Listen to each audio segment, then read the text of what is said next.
Ada keunggulan dan ada kekurangan dari pembelajaran strategi pembelajaran inquiry ini. Yang pertama yaitu keunggulan dari strategi pembelajaran inquiry, yaitu strategi pembelajaran inquiry ini merupakan strategi pembelajaran yang menekankan kepada pengembangan aspek kognitif, afektif, dan psikomotor secara seimbang. Sehingga pembelajaran melalui strategi ini dianggap lebih bermakna. Tuh. Keunggulan yang kedua yaitu strategi pembelajaran inquiry dapat memberikan ruang kepada siswa untuk belajar sesuai dengan gaya belajar mereka. Yang ketiga, strategi pembelajaran inquiry ini mendorong adanya proses perubahan tingkah laku berkat adanya pengalaman. Kenapa kok bisa begitu? Karena pembelajaran di sini sangat mandiri sekali dilakukan oleh siswa, sehingga siswa akan menemukan pengalaman mereka dalam belajar, dalam menemukan sesuatu permasalahan itu bersama teman-temannya. Di situ jauh akan lebih mendorong adanya proses perubahan tingkah laku berkat adanya pengalaman tersebut. Karena yang namanya pengalaman itu adalah guru yang nomor satu bagi kita semua. Yang selanjutnya yaitu strategi pembelajaran inquiry melayani kebutuhan siswa yang memiliki kemampuan di atas rata-rata. Ini kalau kita mempunyai siswa yang sangat kritis, pasti sangat senang sekali dengan pembelajaran ini. Karena apa? Siswa yang kritis itu sangat cocok sekali dalam mengikuti pembelajaran dengan metode inquiry. Yang selanjutnya yaitu strategi pembelajaran inquiry sangat cocok diterapkan dalam kurikulum Merdeka. Kalau pengalaman saya sendiri dalam mengajar kurikulum Merdeka dan melihat teman-teman yang menerapkan kurikulum Merdeka, sangat banyak sekali dalam praktek. Nah, inquiry ini lebih cenderung kepada praktek memang. Dan menemukan suatu hal yang baru dari apa yang dipelajari anak-anak di dalam kelas. Yang selanjutnya yaitu kelemahan dari strategi pembelajaran inquiry. Ada kelebihan, juga ada suatu kelemahan. Yang mana kelemahan yang pertama yaitu jika strategi pembelajaran inquiry digunakan sebagai strategi pembelajaran, maka akan sulit mengontrol kegiatan dan keberhasilan siswa. Seperti yang saya katakan di awal tadi, kita tidak bisa mendiagnosis atau kita tidak bisa menentukan suatu keberhasilan kita dalam menggunakan pembelajaran inquiry ini. Karena apa? Kemampuan siswa itu sangatlah beragam. Dan kita sudah merencanakan hal begini, akan tetapi terkadang menjadi kendala di tengah jalan. Kadang siswa yang beragam itu, sehingga sangat sulit kita untuk menentukan suatu keberhasilannya.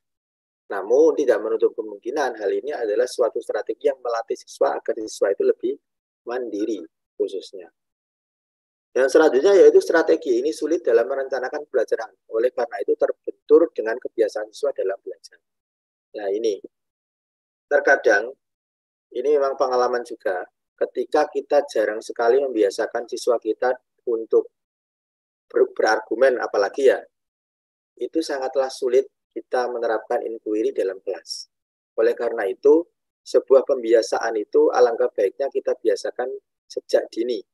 Jika kita biasakan anak-anak itu, contoh kalau di sekolah saya itu sudah dari kelas rendah, mereka dibiasakan untuk presentasi, mereka dibiasakan untuk beropini, maka secara tidak langsung anak-anak itu juga akan terbiasa dalam berargumen, dalam mengkritisi suatu permasalahan atau suatu pelajaran tersebut. Tapi terkadang anak-anak yang sangat pasif, tidak suka bertanya, dan tidak pernah dilatih, di situ juga akan menjadi sebuah kendala kita juga dalam kelas. Yang ketiga yaitu dalam implementasinya memerlukan waktu yang panjang, sehingga guru sulit menyesuaikan dengan waktu yang telah ditentukan. Karena prosesnya itu adalah sebuah penelitian, tidak cukup hanya waktu yang sebentar saja, maka perlu waktu yang cukup panjang, tapi semua itu juga tergantung dengan materi kita masing-masing. Yang selanjutnya itu selama kriteria keberhasilan belajar ditentukan oleh kemampuan siswa menguasai materi pembelajaran, maka strategi pembelajaran inquiry akan sulit diimplementasikan oleh setiap guru. Namun Bapak Ibu guru semua, kelemahan strategi inquiry ini akan bisa kita minimalisir jika kita sudah mampu untuk mengkondisikan keadaan di keadaan di kelas. Ini adalah beberapa contoh potret kegiatan pembelajaran inquiry yang pernah saya jumpai dan pernah saya laksanakan di kelas. Yang gambar pertama di sini adalah ketika saya mencoba untuk orientasi di awal, menjelaskan sebuah permasalahan yang nantinya akan siswa itu pecahkan. Ini ketika saya mengajar kelas 6. Karena saya sendiri ketika guru kelas 6, bukan hanya guru bahasa Inggris. Jadi, sangat luar biasa menariknya.